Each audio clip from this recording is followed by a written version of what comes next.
this is why vulnerability is so important in relationships, because it creates a deeper connection, even in relationships that you feel like you are super close in.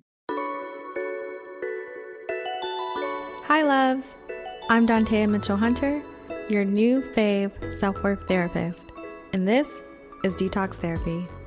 Quick note, even though I'm a fully licensed therapist, this show is not a replacement for therapy. If you find yourself needing a therapist, definitely search for one in your area. Now, if you want to work with me though, and you live in Washington, Georgia, or DC, then please go to my website at soireesintherapy.com and book your free 15-minute consultation.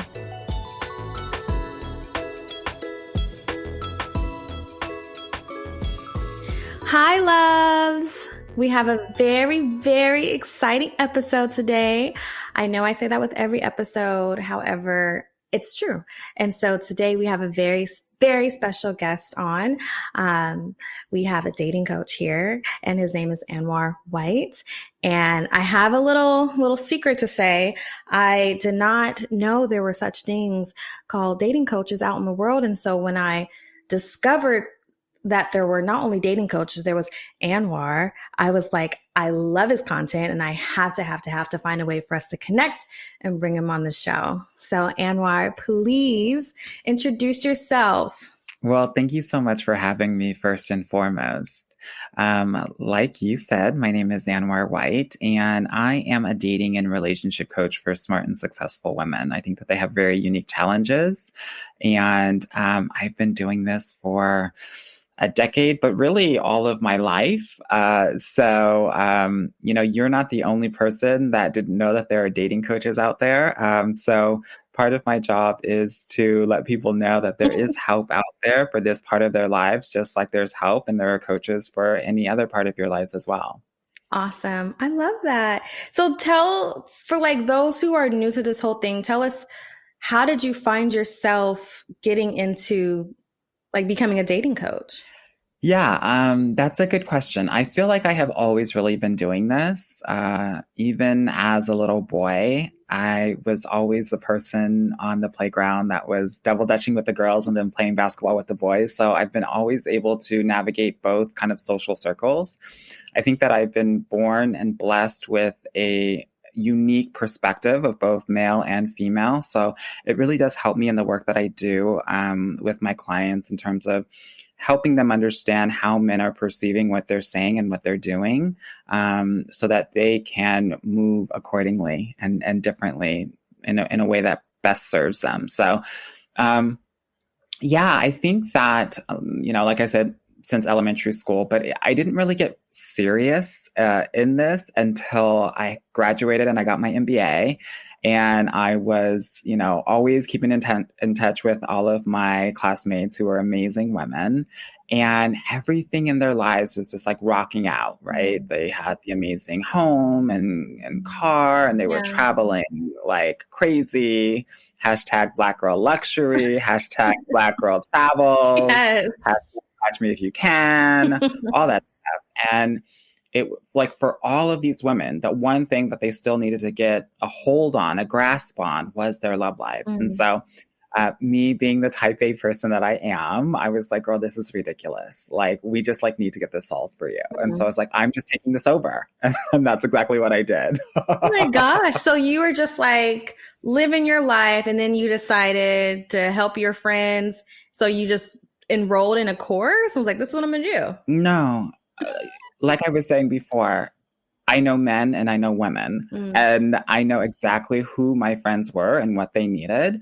And maybe I knew it before they knew it at that time. And so that's what I meant when I said I took it over. I was just like, no, I know exactly what your patterns are and how you need to stop them and the kind of people that you need to be looking for based on the personality that you are representing of yourself. So, so that's what I was doing for 2 or 3 of my friends. And then they were in relationships within 2 to 3 months, and then they got married, within 2 years. And so I was like, oh, this is much more fun than managing billion-dollar businesses.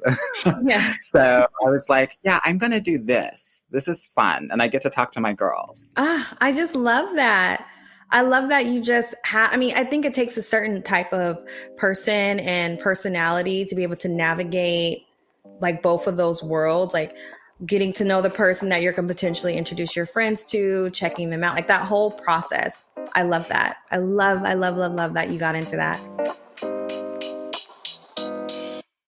When you are, I don't know, let's imagine like you're just hanging out with your friends. Maybe they invite a new person to the group, right? We're all just sitting around dinner table, whatever.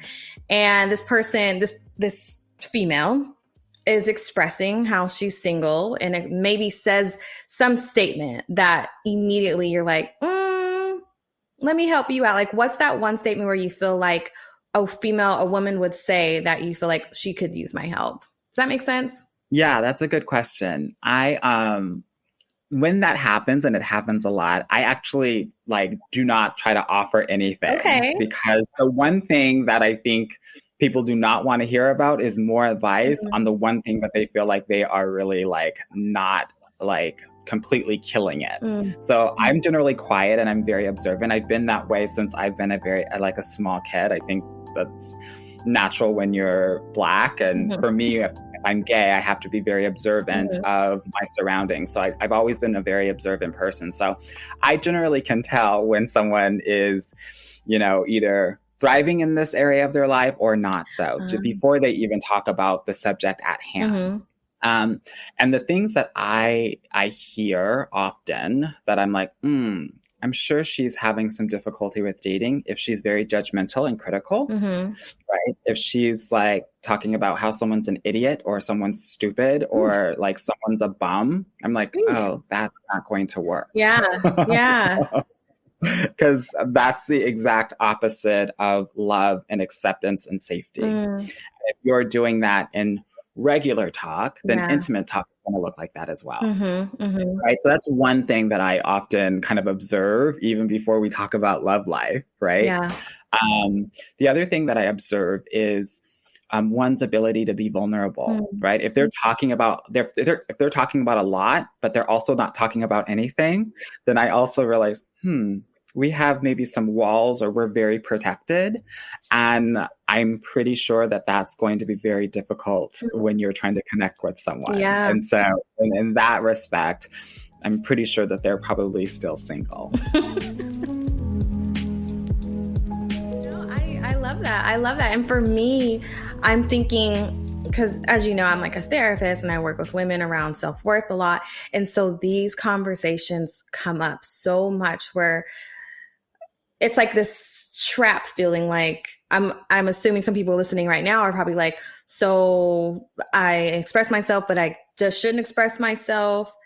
So like what is vulnerability, right? Because they may be thinking, expressing how I'm frustrated with this person. And if they say like that person's a bum or they're stupid, I'm expressing myself. That's me being vulnerable. Is it not?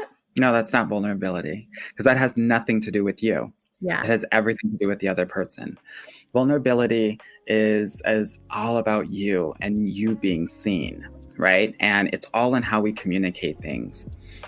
When we're communicating, and I tell this to my clients all the time, it should never be about the other person. It should always be about how you are experiencing that other person. And that can be different for every person, right? So instead of you're an idiot or you're stupid, it is, I'm not feeling heard right now. Right? Or I feel like you're dismissing what I'm saying, and that's making me feel like I don't want to talk anymore. Very different ways of communicating. One way, you will get defensiveness and fights and arguments. Another way, you will get ears perked up, ready to actually try to protect you. Yeah. Right? That's the difference in the way that we communicate. And oftentimes we're not taught how to communicate. We let emotions kind of override any of that. Yeah. And that can be really harmful. Yeah, I agree with you. And I, I'm just always thinking about like, what are my clients struggling with, or what are women struggling with, especially Black women, and as you really focus on high achieving women who have everything else checked off. They have the car, they have the home or the really nice apartment, they have the income, right? And it's like, dang, that romantic box is not checked off. And so I can imagine there's a lot of frustration around that. And so how do you help your clients sit in that frustration and move into like it's okay to be more vulnerable because that's going to get you to love.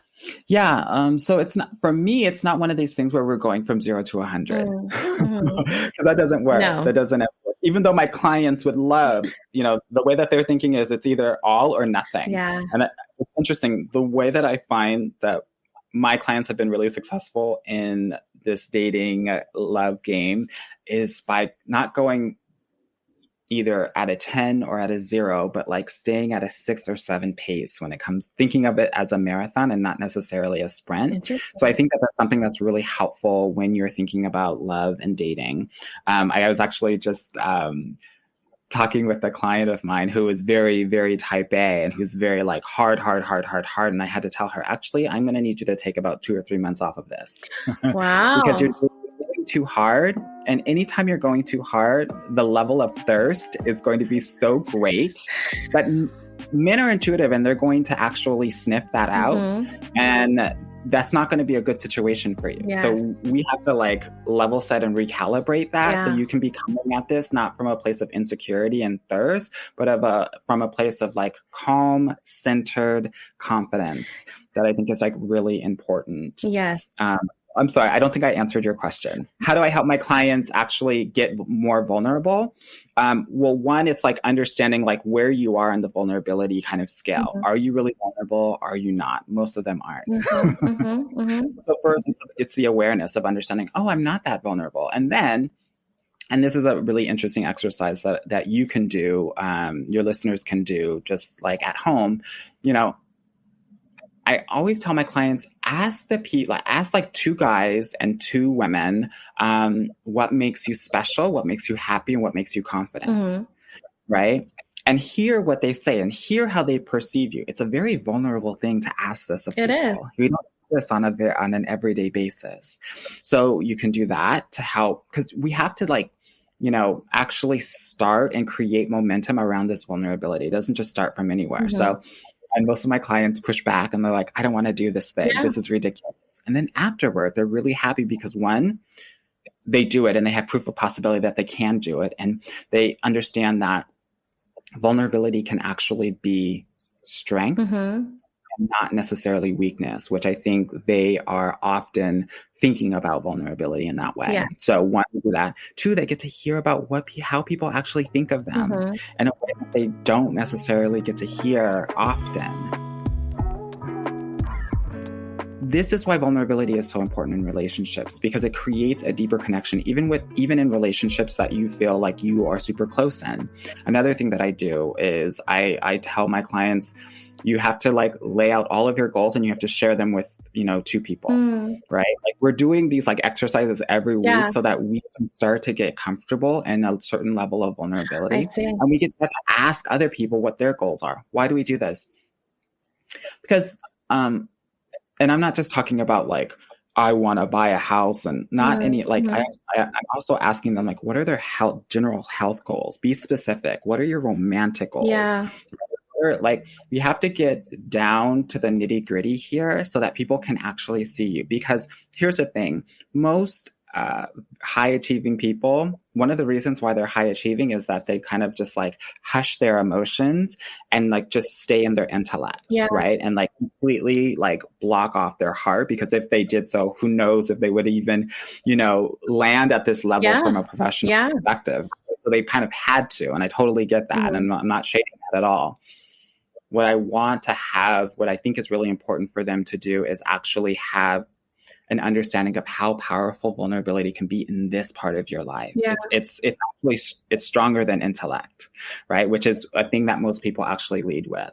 But in reality, vulnerability is everything. And if your person that you're dating, that you're in a relationship with, doesn't know you, they can't fully love you. Yes, exactly. Right? If you're giving literally 50 or 60% of yourself, then he can only love 50 or 60% of you.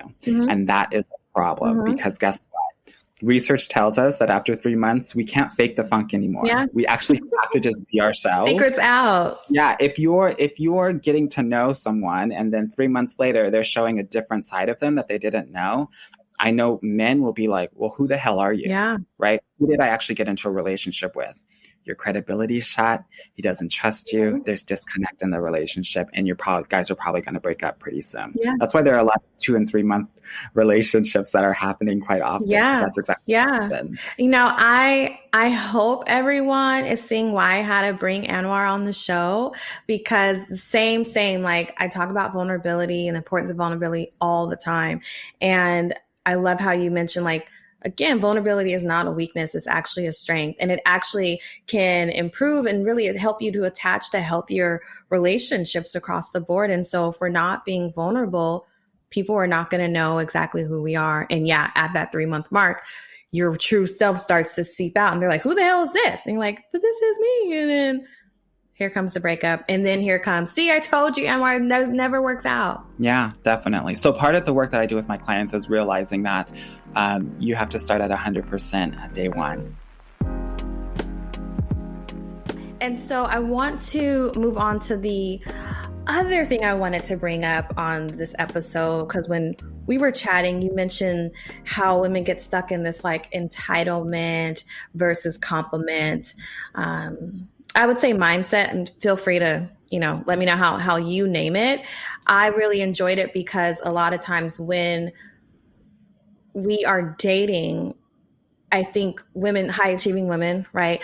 We're so focused on like, how do we get the next thing? How do we keep climbing the ladder? Whatever. And so when we reach a place of, I don't know, a goal place, like, oh, I finally got that leadership position, or I finally paid off my debt, whatever. We want to date people who also are on that same ambitious train, right? And so if we meet someone and they, I don't know, pay bills with their credit card or whatever, we might be like, ugh, why? But I pay everything with, right? Like that kind of stuff. And so could you speak to that mindset for those who have like, it has to match me. My partner has to match all the things that I'm doing. They have to be ambitious. They have to be working towards. Got it. Yeah. Empire, okay. Right? So definitely. So this is so true. And this is something that happens quite a bit with my clients. And I preface working with them by saying, like 95% of the time, the person that you're actually going to be with is not going to be like anything that you even imagine, right? So I want to offer your listeners that, because I think it's really important to level set exactly what this love game is all about, exactly what I call it. So you said entitlements and compliments. I think of it as like you either are looking for your clone or you're looking for a compliment, right? And so many high achieving women are looking for their clone. And that means that they are looking for someone who's 6 feet or taller, right? And that's like, I don't know, like 12% of the population. They're looking for someone who makes 6 figures. That's like 9% of the population. They're looking for someone with a master's degree. That's another 10% of the population, right? And so when you're looking at men between the ages of 30 and 50, that's roughly, let's say 40% or so. If you do the math, since I was a statistics major in undergrad, you realize that you are only looking at 0.07% of men. That's not even 1% of men. So when you tell me that it's really hard to meet a man, girl, I believe you because of the filters that you have, right? And so that's not going to serve you. It's not. Because at the end of the day, it doesn't matter whether he's 5'11" or 6 foot. And why is that? Why does that not matter? It doesn't matter because it doesn't actually give you an understanding of whether there's going to be a successful relationship outcome or not. Yeah. I want my ladies to actually be thinking about dating for the long term, 20, 30, 40 years from now. 30, 40 years from now, you're not going to care how tall he is, but you are going to care if he treats you well. Yes. If he does the things that make you feel great. Yeah. Right.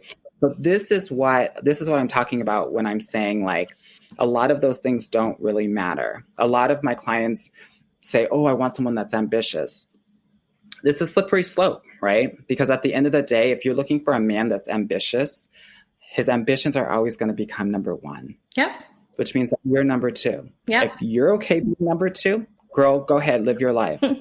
I'm not going to tell my clients to be number two. That's all I'm saying. Yeah, exactly. So I want us to be really clear about what are the actual needs here. What you're telling me are wants, right? Which are generally more short-term in nature, but your needs are the things that really actually sustain you. Yeah. And a really quick way to think about this is I want you to think about the things that you didn't necessarily get from your parents, right? That can be attention, that can be nurturing, that can be life skills, that can be unconditional love, that can be supporting your talents. Whatever those things are that you didn't get from your parents, and for high achieving women, most of the time that's coming from our moms. Yeah, yeah. It's mommy issues, not daddy issues here for the most part. So I want you to think about those things that you didn't get from her. And that will be a good roadmap for you to think about what are the things that I actually need in this relationship, right? I love that. Yeah. I love that. I think just in my work with my clients, like that is where the rubber meets the road kind of thing. And unlearning, like, I have to be looking for my clone. Like, you're right. If you want someone who's ambitious, you are probably going to be maybe third if you're lucky, you know? And so it's like, is that really what you want? And so for me, I think the question becomes, if you're saying you're looking for someone who's ambitious, like, what are you really saying? Are you saying you're looking for someone that is committed, consistent? Yeah, I think ambition actually is about someone who can understand my own ambition and understand it like me. Yeah. Right. And so that is very different. And also ambition and intelligence and education and income are not about those things. This is about safety and being provided for. And that might come from a wound that we had growing up as brown boys and girls where money wasn't as good as it is now, right? And that's something that we're carrying on even in our adulthood. Yeah. It's 2022, and I'm sorry, Black women are freaking killing it out there. Yes. And so I want you to be realizing, and I tell my clients this all the time, this isn't the 1980s. This isn't your mother's and your grandmother's love life. We're in 2022, and you can actually provide for yourself. Yeah. So when that is the case, what do you actually need? Yeah. Right? This is so important, right? He's going to want to provide, and he's going to do what he's going to do, and that's fine. But beyond being provided for because you're doing that yourself, what do you actually need? Because those things that you need are the things that are going to help you live an amazing, healthy, beautiful 20, 30, 40-year marriage or however long you want to be married for. Here's the thing. Everyone is look, 90% of women out there are going to get married, right? It's about getting married to the right person. I think that's the value add of the job that I do as a dating and relationship coach. Yeah. I can also say that many people don't need dating and relationship coaches, right? It's a different world out there. There's so much choice and it's harder, right? I say that not to make you try to get a dating coach, but I do think that's fact. Yeah, it's real. I think that the value out of a dating coach is that it helps you accelerate you getting to your love goals because you're clear because you have someone that's pointing out your blind spots, right? I have no doubt that everyone can get there on their own. Yeah. Right. That's not why I'm here. I'm here to help you get there a bit faster through understanding yourself and becoming the woman who is actually ready to get into the best relationship of her life. Most women aren't there yet. Yeah. Yeah. I love that. I just really can like feel your passion behind this. And like, tell me more about the passion. Like, what's this driving force behind it? Like, why does this get you so like excited? I love this. I am one of the biggest fans of women, specifically Black women. And so, this work is very personal to me, right? My great-grandmother was married 3 times. My grandmother was married 3 times. My mother was married 4 times. Oh, wow. My sister is on her 2nd marriage. Yeah. Thanks to on a good one. My other sister just got out of a narcissistic relationship. This shit is personal to me, right? I want all women, specifically Black women, to get the love that they deserve. And because I know that with this, so much can come from it, right? But it is actually, sometimes women can feel like, oh, it's just going to hold me back. No, it actually like accelerates all of the goals that you want, right? Even like financially, splitting rent or mortgages or whatever, right? being able to quit your job and become an entrepreneur because you're tired of the 9 to 5 or 9 to 6 or 9 to 9. Yeah. Right. Microaggressions, all that. Your relationships are some of the most important things that you can really focus on that can level up your life in such a dramatic way. And I just want to be a part of it. I love that. You are talented. I can't thank you enough for sharing all these gems. Of course. I want to say one thing because this reminds me. I was just talking with a client of mine, and we were talking about this thing that you just brought up about her having it. It has to look a certain kind of way, right? He has to look a certain kind of way. Yeah. And she's actually been talking with someone who doesn't look that kind of way. Yes. And I had to break it down to her because I think this is really important, especially if you're an amazing, talented Black woman out there. You are literally like using your life to create a certain reputation and brand for yourself, right? And so I think sometimes because you've been doing that for so long, so that you were not that stereotypical Black person that society thinks about, right? That you've been running away from this, that we have to make sure that the person that is with us is super aligned with the brand that we've created for ourselves. There's no way that can happen. Everyone has their own brand. Yeah. So you trying to make somebody your brand actually is impossible and unrealistic. Right. And it also just shows me that you're not accepting of another person. Absolutely. Right. So one thing that I want to offer to them and then what I offer to my client is that, one, not everybody is going to be mad at you for bringing someone home that doesn't look or behave just like you. This is something that I learned as well. That when people see that you're happy, they're going to be really happy for you and they're going to be excited. They're not going to be thinking that this guy is 5'10" and not 6'1", right? They're not going to be thinking about those things at the end of the day. So I really, truly want to get that across. Secondly, I want us to think about when we're not accepting them, it's not, even though they're amazing individuals and my client's literally by the end of this month going to get in a relationship with this guy. I think it's really about how we think other people are going to think about him.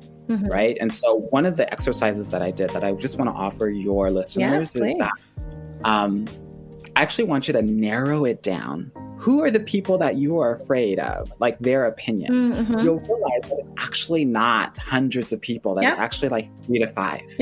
Right. So we have to name them. You have to name who are the people that you're actually like scared of their opinion or scared that they're going to reject your partner who you like or love so much. Then I want to offer, like, I want us to understand how often would you potentially be seeing that person with your partner, right? Why do I say that? Because if you're seeing this person quarterly, let's say it's one of your best friends that you went to grad school with, if you're seeing this person like 1-2 times a year, do we really care about what is going to be said once every 6 months? Yeah, true. Versus every day of your actual partner. Yeah. I don't think so. We have to kind of break it down so that we can really level set exactly what's happening here. It's not the world's going to reject him. It's literally 3 people that you see once every 3 to 6 months who actually doesn't matter in the everyday. Like so much is about living with this person in the everyday and feeling good, comfortable, safe, secure, understood, heard, seen, right? And that is going to eclipse all of these other opinions. So I know that was a lot, but I just think it's important for us to like really understand that when you accept a person, everyone will. Right? Yes. And when you accept a person, it also means that you have to accept yourself. And accepting yourself is actually the work that I do with my clients. Yeah, right? Absolutely. I think what I'm hearing you say is naming those 3 people that you're most concerned about would judge, shame, whatever, any type of negative thing about this relationship that you're in. And what I hear is what happens is you take on their beliefs, their perceptions, their rules and regulations and all that. And then when you hold that onto yourself, then you're doing all the judging for them with your partner every day, every hour, through text, whatever that is. And so again, like it's this dissociating where you're not even centered. You're not being vulnerable. You're not showing up authentically. I love that. You have to be thinking about all that.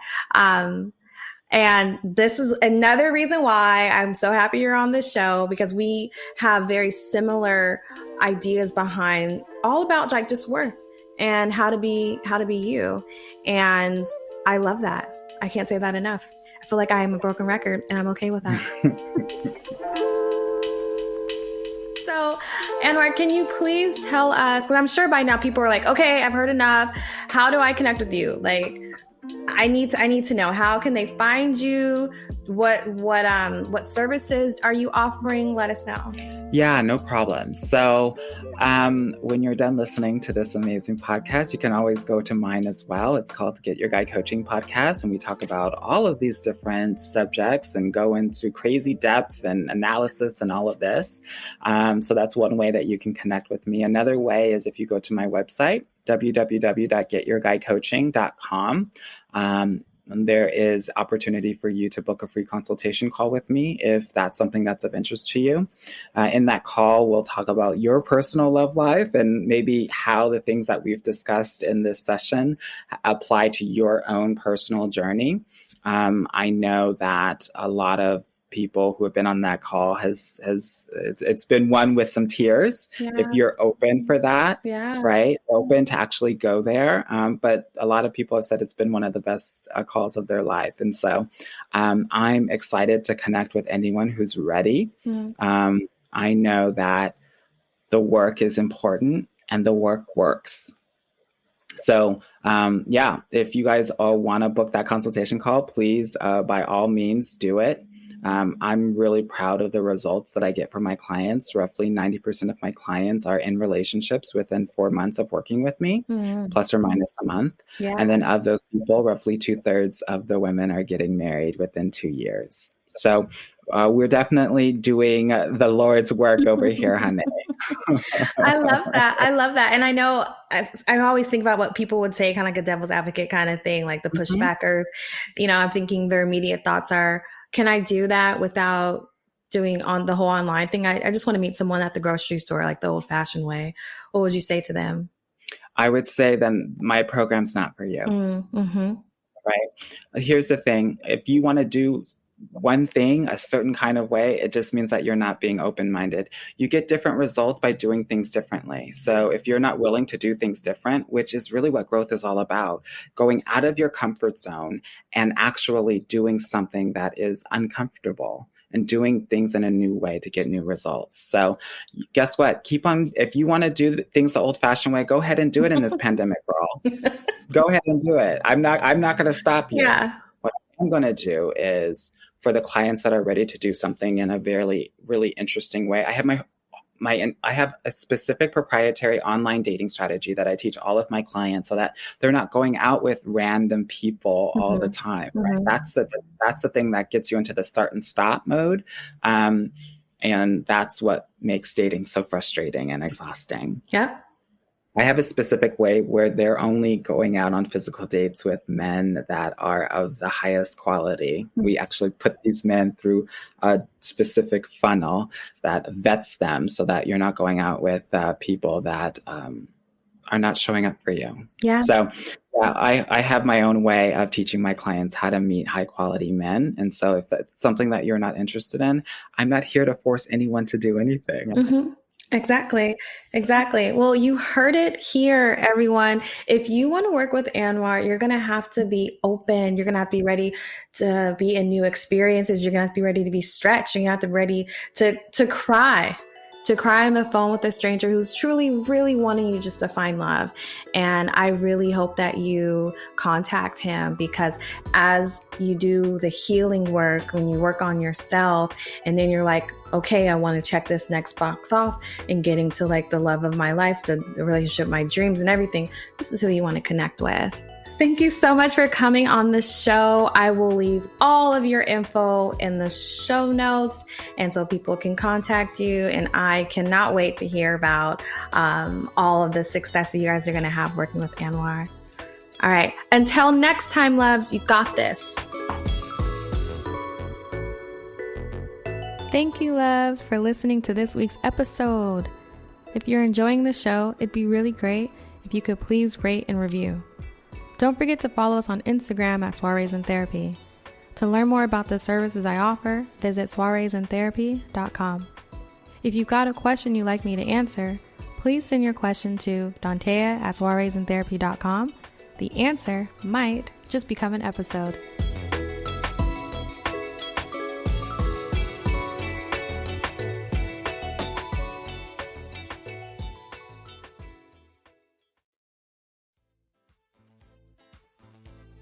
If you're listening to this episode, I bet you're wondering what behaviors you're doing that keep you from getting your needs met and ending up in situationship after situationship.